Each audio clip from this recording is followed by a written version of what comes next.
Hey everyone, Shawn here with a fabulous video on the driver.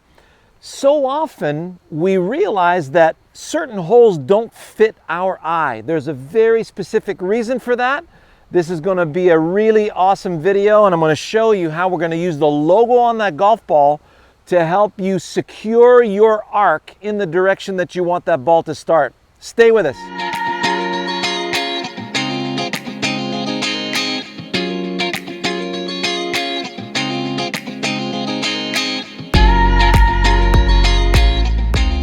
Okay, now before we continue, Sav would be saying, you got to subscribe on the channel, and then you want to like the video. And then what are we going to do, Sav? Please comment down below. Please comment and leave a question down below if you got a wonderful question for us. And hit the notification bell because you definitely don't want to miss our future videos. We got some really awesome stuff coming down the pipe. So here we go. Now, the first thing I want you to see, we talked about, there's a wonderful video we had a while back, an oldie but goodie, called Ball on a String. So imagine the club head being the ball, the string being the shaft and the arms, and the arms are attached to the shoulder sockets, of course, and the center of that is right here between the two clavicles, called the sternal notch. So now, if we swing back and through without stopping with that, you're going to see an arc appear in front of you. So if I do that right next to this alignment rod, observe the arc that appears in front. So you notice that the club is moving inside, comes back from the inside and follows the alignment rod just a wee bit, and then comes back to the inside. So notice how I've lined up the logo on my golf ball. So you notice that, like Callaway makes a really cool triple line on their golf balls.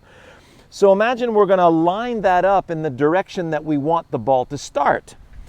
And what we want to do is we want to match the arc to that, the blur of the arc. So I'm going to set up. Now, let's say I have the ball too far forward in my stance. So if I play the ball too far forward in my stance, I'm going to see that at the point where the club is passing the ball, that the arc is moving to the left of the logo on the ball. And if I play the ball too far back in the stance, well, now the arc is moving way too far to the right of where the logo of that ball is lined up. So what I want to do is set up in a way that would have the arc blur moving through the logo of the ball.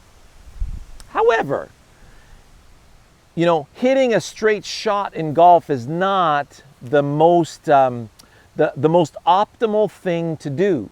Like in ping pong, we're playing with curves. So we want to feel like we're either hitting a little fade or a little draw. So you have a propensity to hit a certain way when you miss it.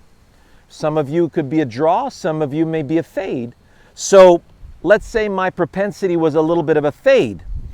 I would want to see the arc move just ever so, let's say 10 degrees to the left of that logo on the ball. So I'm setting up, I observe the blur. The blur is moving slightly left of the logo. Very good. And now I'm just going to stay. I see the blur in my mind. I see that it's staying left of the logo. Stay with it. Stay with it. So that, what does it look like on the screen there, Sav? Looks awesome. Pretty gosh darn good shot, huh? Yep. What do we have? So you got 274 carry. Yep. 317 total. You're 10 yards offline from the center. What was the curve on it? Was it curving to the right or to the left? To the left. So a little curve to the left. 111. So that's like a straight draw. Yeah. So I was trying to hit a fade, but I got a straight draw. Yeah. So now what part of the club face did I hit? It was slightly toey, but not too bad. Not too bad. So just a hair toward the toe. which would basically give me a little gear effect to the left. Yeah. So if I was trying to hit a fade down the left center of the fairway, I'd be left center of the fairway right now. Yeah. Because that, I mean, it, you know, 100 RPM to the left is nothing. It's, I mean, the ball would basically move about a yard in the air, if that. So for a draw, what I'm looking for is to go to the right edge of that logo. So I see the blur going right edge. Yeah. So in order for me to maximize my carry and my roll, I want low spin, high launch. So I was organizing my blur where the bottom of the blur is just before it gets to the ball, and I'm catching it ever so slightly on the way up. So I'm seeing the blur going through and up on the logo of the ball. So now I'm just staying with that particular feel. Here we go. Yeah. That should look good. Yeah, that went far too. Ball go far? Yeah. So what did that look like? So that one was 269 carry, 311 total. It was 1,049 side spin left. Yep. The launch angle was 14.1. Yep. I caught that just a little low on the face, right? Yeah. So I probably got a little more spin on that ball. What were the RPMs on that? 1,900. Oh, that was still excellent. Yep. So now we understand how we need to get that blur moving through the ball. Now, here's what I want to talk about next. You look at Lee Trevino, Fred Couples, John Daly. Those are all players, and Roy McIlroy played like that for a long time, where they aimed, it looked like they were aiming way left, but then they were swinging in the direction that they wanted to start the ball. So what happens there, let's say I'm gonna play a nice fade. Okay. I'm gonna aim well left of that alignment rod, but I want to swing in the direction of the alignment rod. Yeah. Right? So I'm going to play with the ball position that's going to allow me to follow the alignment rod. If I stay like this, well, I'm going to have to do this to follow the alignment rod, but I play the ball a little more back, get behind it. Now it feels like I can swing in the same direction as the alignment rod. So for many of you, this feels pretty gosh darn good. For me, I got a little ahead of that one right there, and that's why I overcut that. And so then you'll have other players that prefer more of a diagonal stance with the driver. You watch Hogan have that more of a closed stance at address. So that's a little bit more like the ball player stepping into the shot. So if I'm going to hit my diagonal stance, and on our premium channel we have the Great Driver Nugget video, which shows you why that diagonal stance is a necessity. And you saw that when I hit my draw before, I had to do my diagonal stance because it felt like I had support to stay with it. But if I have an open stance here and I'm trying to go in that direction, I don't really have support underneath my foot, or underneath my foot can't support my structure in that direction. So I'm going to go now more of a closed stance, and I can go a little more closed stance for my fade as well. Now my blur is staying to the left of my logo, and it feels like I'm going to catch it on the way up, but now it feels like I got support for it. So I'm going to stay in that direction. Now you see how really good for me that is. That was really good, wasn't it, Saf? That was really good. So you see how straight that went. Nice straight fade. Mm-hmm. So for me, it feels better with a closed stance. Well, and yeah. and for many of you, like I had a student this morning, and this is what prompted the video, because you know, you always have that student that's the straw that breaks the camel's back and opens up the floodgates to your aha moments. That's why I love teaching this game so much. So my student, we had that intermediate point. So notice we haven't used that yet. So I said, all right, let's see you do a fade, because he was all over the place. I said, let's steady it. Let's hit a fade. So when he was aiming left of the intermediate point, he'd hook the ball. We're trying to fade the ball, but he was hooking it. Mm-hmm.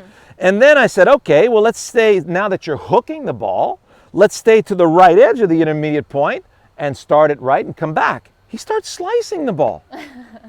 And it was uncanny how when his mind saw certain things, it would react a certain way. Mm-hmm. That's what prompted me to the blur through the logo. Well, and it just shows that the way you set up for that last one, yeah, you said you liked it the best, right? Yes. So that was 280 carry and 323 total. Right. So and that was your best one. That was my best one. Yeah. So if we're looking at the logo and we're sending the blur through the logo, he starts, it was a little fade, little draw, little fade, little draw, and everything was in play. And it was just like, oh my gosh, I haven't hit the driver like that in so long. And then it brought me back to, yeah, man, certain holes on the golf course, you get to a certain golf course and you go, man, I hate that hole. I can't drive the ball on that hole. What do I do on that particular hole? Well, there are other options for you. So let's say, okay, I really don't like the way this hole bottlenecks. So instead, let's say it's a 400-yard par 4. Well, I hit my hybrid 250. Yeah. And I hit my driver 300, let's say. So instead of a driver and a wedge, well, I'll take a driver and a 9-iron. Yeah. Or, a driver sand wedge versus driver 9-iron, or a hybrid 9-iron. So then you look at the hybrid and you look at the targets that you're hitting with a hybrid or fairway wood, and you go, I like that a lot better. That fits my eye. I'm going to go toward that bunker, short of that bunker. All of a sudden, the hole looks different because you've got a different club in your hands that's going to give you a different distance. And you could go even shorter than that. Maybe all you need is 2 of your, 5-irons. If you hit a 5-iron 200 yards, or if you hit your hybrid 200 yards, just 2 hybrids to that hole. Remember, Sav, in one of your events this year, we had this super narrow hole that you didn't like the look of. Yeah. So I said, well, hybrid, and the 2 days that you were there, you were right next to the green, getting up and down. So you got up and down once, and you made bogey on the other one. Yeah. And it's the number 1 handicap hole in the golf course. Yeah. So look at the options to open up something that suits your eye, and you'll see that you'll be able to accommodate your tee shots so much better. So if using the intermediate point doesn't suit you, then go ahead and use the blur of the club through the logo of the ball. You have 18 opportunities, 18 tee boxes to set up the logo of the ball, just like a lot of you set up the logo of the ball to putt with.